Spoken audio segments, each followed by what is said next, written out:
नमस्कार जय जगन्नाथ आउ गोटे नुआ वीडियो को आपण समस्त को स्वागत करुच्ची।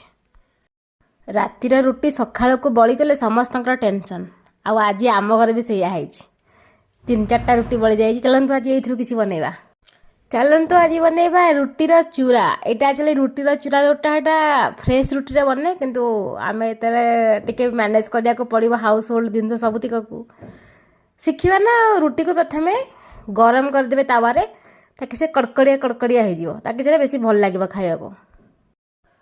रुटी को गरम कर सारा पर गोटे जगह को काढ़ीदे और छोट छोट छोट छोट पीस रे कन्वर्ट करदे। बासी रुटी बहुत सारा रेसिपी अच्छी। आप चाहिए मैगी टाइप पियाज टमाटो देना करेंगे किंतु ये सब कम समय जल्दी आ छोट छुआ को बेसी भल लगे ये रेसिपीटा चलते देखा।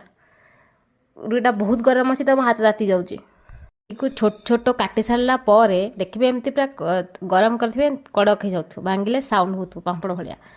मुझे अल्प टे तेल नहीं कड़े आप घी भी पकई पारे जेहेतु मुझे घी खाएनि मुझे रिफाइन तेल नहीं। रुटी को एमती भाजीदेवे टे खड़िकार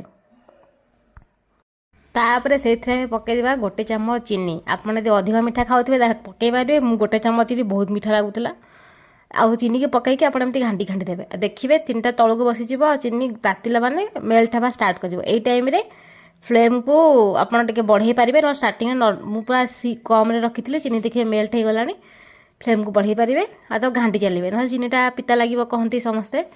एबे हमर ये हो जाइए चीनीर गोटे लेयर लग जाइए रुटी उपर काढ़ीदेवा बाहर को। एमती आप चाहिए खाईपारे ना क्षीर भी आड कर खाईपारे कि मुझे खाइबेनी।